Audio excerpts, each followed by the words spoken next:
मैं आपसे कोई बात छुपाना तो नहीं चाहता हूं, मैं आपको सब कुछ बता देता हूं।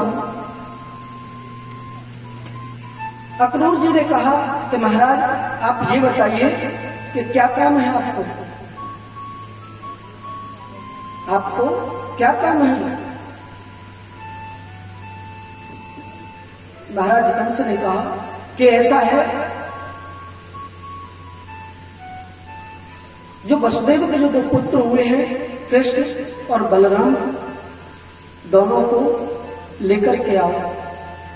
अक्रूर जी ने अपने मन में सोचा कैसे दुष्ट के मन में कृष्ण और बलराम को बुलाने की कैसे हो गई।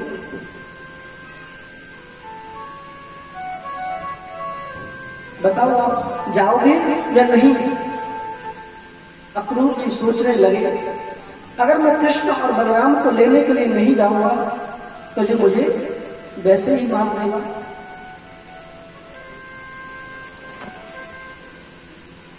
लेने जाऊंगा तो कृष्ण और बलराम से जाकर के कहूंगा कि आपको मामा कंस ने बुलाया है। इतनी देर में वार्तालाप हुई और नारद जी जो है सीधे भगवान श्री कृष्ण के पास पहुंच गए। नारद जी ने कहा महाराज आप ये बताइए कि आप महाराज कंस को कब मारोगे। महाराज कंस को कब मारोगे। भगवान ने कहा, भगवान कृष्ण ने कहा कि मैं कौन होता हूं मारने वाला और बचाने वाला। न तो मैं मारता हूं न मैं बचा सकता हूं। जीव जैसा कर्म करता है उसी के प्रारब्ध से उसको फल मिलता है। लेकिन इतना सुनिश्चित जरूर है कि मामा कंस का जो पाप का घड़ा है वो पूरा भर चुका है। इतना मैं आपसे इतना जरूर कह सकता हूं कि एक न एक दिन वो घड़ा फूटेगा। केवल उसका फूटना ही बाकी रह गया है। भगवान मुस्कुरा करके चले गए और जाकर के बोला कि महाराज आप मेरी भावनाओं को तो समझते हो। बताया था ना मैंने, नारद जी जहां कहीं भी मिल जाए और एक बार दर्शन हो जाए तो वो भगवान से मिला देते हैं। और जिस घर में झगड़ा नहीं होता हो उसमें झगड़ा करा देते हैं। बोली आनंद कंद भगवान की। अक्रूर जी के मन में बड़ा भाव आया कि महाराज कंस के मन में ऐसा, दुष्ट के मन में ऐसा कैसे हो गया कि भगवान को बुला रहा है। अक्रूर जी ने कहा कि महाराज मैं लेने के लिए चला जाऊंगा। अक्रूर जी ने अपने रथ को सजाया और रथ को सजा करके रथ का जो मुख है वो सीधा वृंदावन की तरफ कर लिया। अब महात्मा अक्रूर जी जो है और वृंदावन जाने के लिए जो समय लगता था ना वो केवल 20 मिनट का लगता था। आज महात्मा अक्रूर को महात्मा अक्रूर बाहुबल हो रहे हैं और महात्मा अक्रूर जी को 10 घंटे लग गए।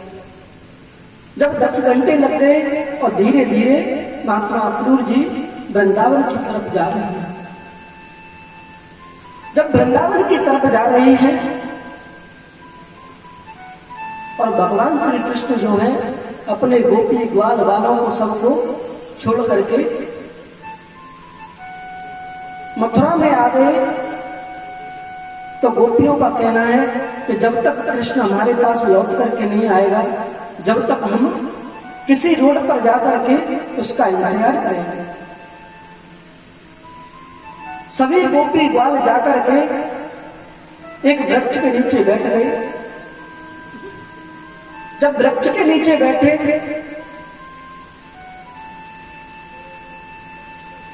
और गोपी ग्वाल वालों ने एक रथ को आते हुए देखा, देखो देखो तो सही कन्हैया आ रहा है, देखो तो सही कन्हैया आ रहा है। इतनी देर में जैसे ही रथ आया, रथ में बैठे हुए थे अक्रूर जी, रथ में अक्रूर जी बैठे हुए थे और अक्रूर जी ने कहा तो मुझे ये बता दीजिए कि माता यशोदा का महल किधर है। सभी गोपी ग्वालों ने कहा,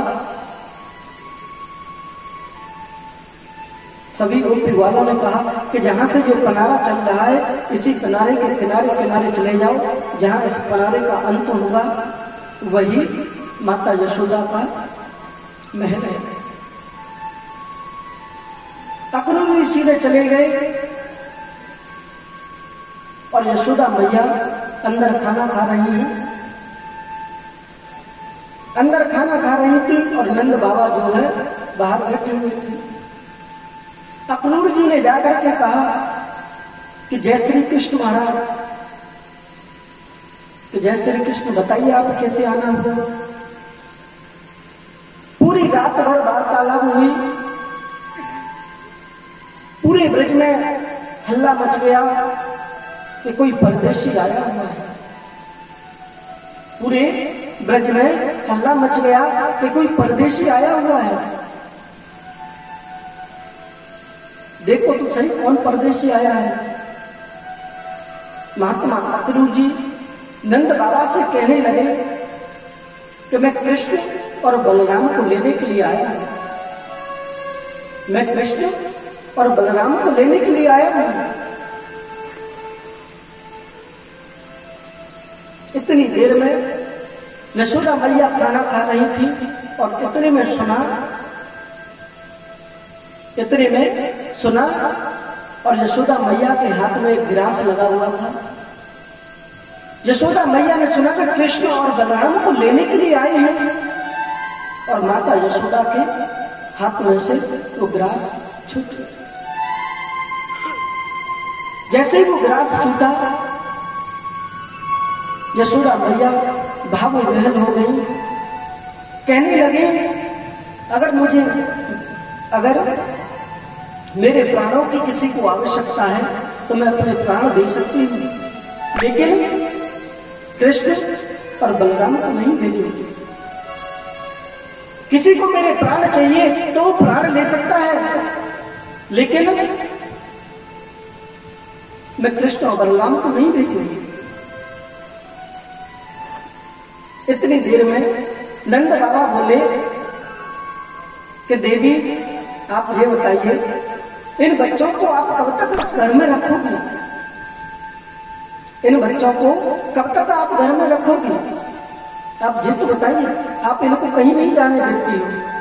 इतनी देर में कृष्ण और